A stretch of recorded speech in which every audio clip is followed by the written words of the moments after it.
வணக்கம். இன்றைக்கி நம்ம 5 நிமிஷத்தில் ஈஸியாக பண்ணக்கூடிய ஒரு குஜராத்தி ஸ்வீட் ரெசிபி பார்க்கலாம். வேர்க்கடலை ஹல்வா எப்படி பண்ணுறதுன்னு பார்க்கலாம் வாங்க.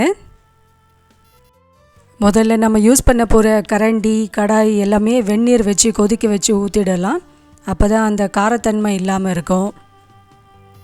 இப்போ இந்த கடாயில் 300 கிராம் அளவுக்கு பச்சை வேர்க்கடலையை எடுத்திருக்கேன்.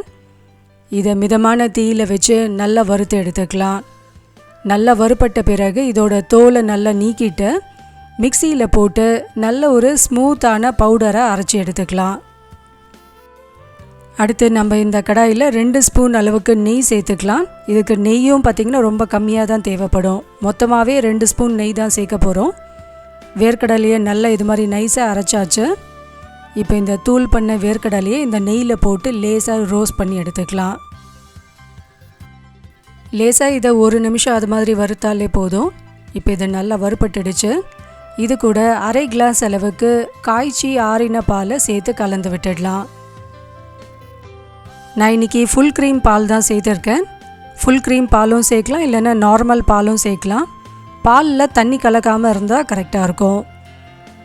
பாலை ஊற்றின பிறகு ஒரே நிமிஷத்தில் இது நல்லா கெட்டியாகிடும். நல்லா கைவிடாமல் கலந்து விட்டுடலாம். இப்போது வேர்க்கடலையும் நல்லா வெந்துடுச்சு. முதல் ஸ்டெப்பில் நம்ம வேர்க்கடலையோட அந்த பச்சை வாசனையை எடுத்தோம். அடுத்தது இப்போது நல்லா வெந்திருக்கு. மூணாவது இது மாதிரி நல்லா வெந்த பிறகு இதுக்கு தேவையான அளவு சர்க்கரையை சேர்த்துக்கலாம். இப்போ நான் 300 கிராம் வேர்க்கடலைக்கு 300 கிராம் சர்க்கரை சேர்த்துருக்கேன். ஈக்குவலாக நம்ம சர்க்கரை சேர்க்கும்போது ஸ்வீட்னஸ் கரெக்டாக இருக்கும்.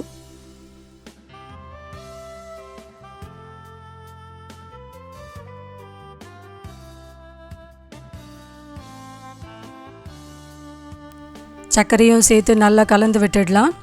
அடுப்பு பார்த்திங்கன்னா ஒரு மீடியம் ஹீட்டில் தான் இருக்குது. இந்த ஸ்வீட் பண்ணுறதுக்கு மொத்தமாகவே 5 நிமிஷம் தான் ஆகும். நான் பேலன்ஸ் இருந்த சர்க்கரையும் சேர்த்துட்டேன். இப்போ இது நல்லா கலந்துட்டு அரை ஸ்பூன் அளவுக்கு ஏலக்காய் தூளையும் இது கூட சேர்த்துக்கலாம்.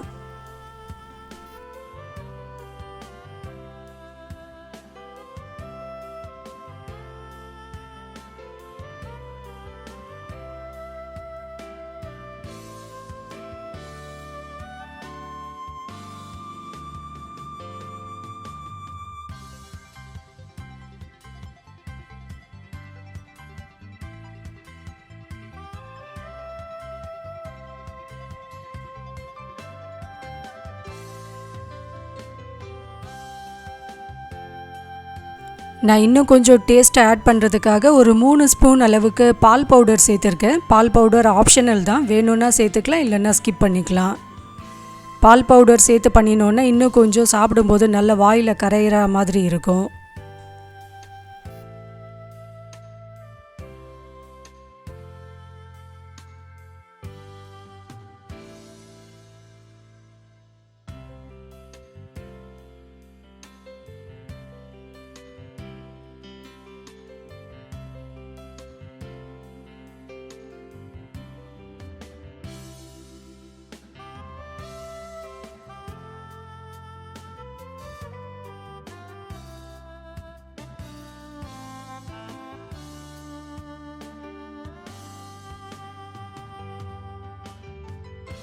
ஹல்வா ரெடி ஆகிடுச்சு.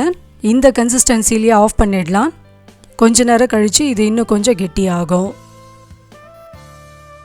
இந்த ஹல்வாவை நான்ஸ்டிக் பேனில் பண்ணோன்னா இன்னும் கொஞ்சம் ஈஸியாக இருக்கும். நார்மல் கடாயில் பண்ணோன்னா உடனே இதை வேறு பாத்திரத்துக்கு ட்ரான்ஸ்ஃபர் பண்ணிடலாம். ரொம்பவே சூப்பராக வேர்க்கடலை ஹல்வா ரெடி ஆகிடுச்சு. கடைசியாக இதுக்கு மேலே கொஞ்சம் நட்ஸை தூவிட்டு கார்னிஷ் பண்ணிவிட்டு சர்வ் பண்ணிடலாம். இது ரொம்ப டேஸ்டியாக இருக்கும். கண்டிப்பாக இந்த ரெசிபியை ட்ரை பண்ணி பாருங்கள். இந்த வீடியோ பிடிச்சிருந்தா உங்கள் ஃப்ரெண்ட்ஸ் அண்ட் ரிலேட்டிவ்ஸ் கூட ஷேர் பண்ணுங்கள். உங்கள் சஜஷன்ஸ் ஏதாவது இருந்தால் நம்மளோட கமெண்ட் பாக்ஸில் மென்ஷன் பண்ணுங்கள்.